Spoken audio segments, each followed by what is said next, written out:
अस्सलाम वालेकुम व्यूअर्स, कैसे हैं आप सब लोग। उम्मीद है आप सब खैरियत से होंगे और आपका CSS और PMS की जो तैयारी है, MPT की तैयारी है, वो अच्छी जा रही होगी। और जैसे कि आप जानते हैं कि हमने जनरल साइंस एंड एबिलिटी का सेशन स्टार्ट किया हुआ है और हम पहुंचे थे परसेंटेज का पार्ट 1 लेक्चर हमने ले लिया था। 7 क्वेश्चन हमने डिस्कस किए थे। आज हमने कौन सा क्वेश्चन डिस्कस करना है, 8वां परसेंटेज का पार्ट नंबर 2। तो उम्मीद है आपको मेरी वीडियोस पसंद आती होंगी, क्वेश्चन समझ आते होंगे। अगर आपको समझ नहीं आती तो आप मुझे कमेंट करके बता सकते हैं। वैसे आपका रिस्पांस बिल्कुल भी अच्छा नहीं आ रहा, लगता है आपको जो है वो समझ नहीं आ रही। अगर आपको समझ नहीं आ रही तो आप मुझे बताएं, मैं अपना मेथड चेंज कर लेती हूँ, या आपको किसी भी किस्म की अगर प्रॉब्लम को सामना करना पड़ रहा है तो आप मुझे बता सकते हैं।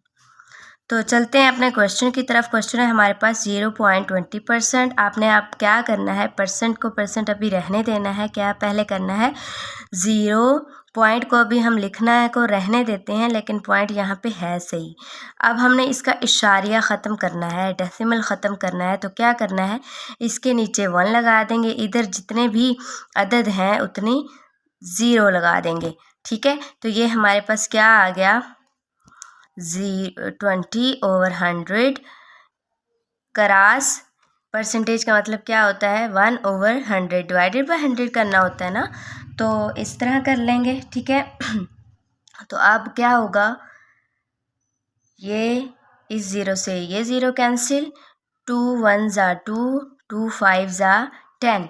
तो ये क्या है, 5 1/5 मल्टीप्लाई बाई 100, ये वाला 100। ठीक है, तो क्या करेंगे, 5 को 100 से मल्टीप्लाई करेंगे तो हमारे पास क्या आ जाएगा, 1/500। ये हमारा आंसर है।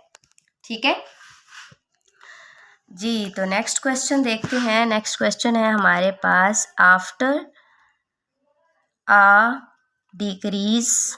अब डिक्रीज का मैंने क्या बताया था, जहाँ पर डिक्रीज आ जाए तो आपने क्या करना है, माइनस करना है। Decrease of 70% the value 550 will be. ठीक है, तो क्वेश्चन है हमारे पास, after a decrease of 70% the value 550 will be. ठीक है, 70% डिक्रीज करने के बाद 550 की वैल्यू क्या होगी। तो डिक्रीज हमारे पास कितना है, 70% हमने डिक्रीज करना है। ठीक है, आपने पहले गिवन डाटा इनकी जो भी वैल्यूज़ दी होती है ना, तो आपने वो लिख लेनी है 70%। ठीक है, पहले आप वो लिख लेंगे तो आपको क्वेश्चन सॉल्व करने में आसानी होगी। 550 हमारे पास क्या है, टोटल वैल्यू है। अब आपने क्या करना है, 70% के साथ 100 पर डिवाइड कर देंगे, परसेंटेज ख़त्म कर देंगे और डिवाइडेड बाय ऑफ किसकी वैल्यू को, ऑफ की जगह पे मल्टीप्लाई लगा दिया और 550 लगा दिया। ठीक है, तो ये हमारे पास आ जाएगा, इस 0 से ये 0 कैंसिल, इस 0 से ये 0 कैंसिल।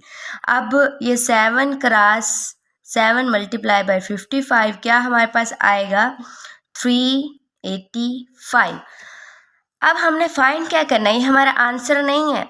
ठीक है, हमने फाइंड क्या करना है कि अगर 550 में से 70% वैल्यू डिक्रीज कर दें तो वैल्यू हमारे पास क्या बचेगी। तो 550 में से ये जो वैल्यू हमने निकाली है 70% इस वैल्यू की, हमने इसको माइनस कर देना है। डिक्रीज मतलब माइनस करना। तो 550 में से 385 माइनस करेंगे तो हमारे पास आंसर आएगा 165। ये हमारा आंसर है। यहाँ पे ऑप्शन में आपको दिया होगा, तो आपने क्या करना है, घबराना नहीं है और बिला झिझक इस 165 पर आपने निशान लगा देना है। ठीक है, अब चलते हैं हम नेक्स्ट क्वेश्चन की तरफ। ठीक है, नेक्स्ट क्वेश्चन है हमारे पास, 30% of number is.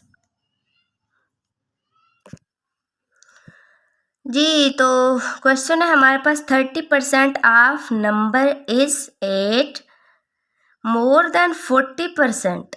More than का मतलब क्या होता है, प्लस करना है हमने, ऑफ 1000 फाइंड द नंबर, मतलब कि हमें नंबर नहीं दिया गया, पहले हमने उसका 30% फाइंड करना है। ठीक है, 30% ऑफ नंबर का क्या है, 8 के बराबर है, और 40% ऑफ 1000 हमने जो 8 है वो मोर देन 40% ऑफ 1000 है। ठीक है, हमने नंबर फाइंड करना है। नंबर हमने कैसे फाइंड करना है, फर्ज कर लेते हैं लेट द नंबर, अगर हमारे पास नंबर नहीं दिया गया तो हमने उसको क्या लेट करना है, x। ठीक है, अब 30/100 परसेंटेज है ना, 30/100 कर देंगे डिवाइडेड बाय 100 ऑफ नंबर क्या है, x। ठीक है, इज इक्वल टू किसके बराबर, इज का मतलब इक्वल टू होता है ना, मैंने बताया था परसेंटेज के बेसिक, आपको ट्रिक बताई थी कि आपने परसेंटेज का फॉर्मूला कैसे लिखना है। तो यहाँ पे 8 लिख देंगे। ठीक है, अब इसमें मोर देन क्या है, मोर देन प्लस कर देंगे 40%, 40% ऑफ क्रॉस कर देंगे 1000। ये हमारे पास क्या आ गया, एक क्वेश्चन की जो इक्वेशन है वो हमारे पास बन गई। अब हमने इसको क्या करना है, सॉल्व करना है। देख लेते हैं जी, 30/100 डॉट भी लगा सकते हैं x की जगह पे, सही है। अब ये इस 0 से ये 0 कैंसिल हो गया, इज इक्वल टू 8 प्लस, अब 40% है तो 40% की जगह पे हम 100 लगा सकते हैं ना, क्रॉस 1000। ठीक है, अब इसके भी 20 से ये 20 कैंसिल हो गए। ठीक है, तो ये हमारे पास बाद में बचा 3/10, सही है। x is equal to 8 plus 40, ये वाला क्रॉस 10। क्रॉस मैं इसलिए कह रही हूँ क्योंकि मल्टीप्लाई को क्रॉस भी बोलते हैं। तो नेक्स्ट देखते हैं जी, हमारे पास क्या बना, 3/10 x इज इक्वल टू 8। अब आपने पढ़ा होगा,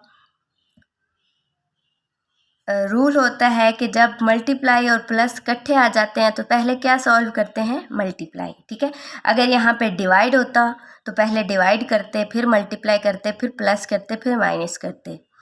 तो यहाँ पे डिवाइड नहीं है, सिर्फ मल्टीप्लाई है, एक्सेप्ट अगर ब्रैकेट होती तो ब्रैकेट को पहले सॉल्व करते। ठीक है, उम्मीद है आपको मेरी बातें समझ आ रही होंगी। अगर कोई भी बात समझ नहीं आती तो आप मुझसे बिला झिझक पूछ सकते हैं।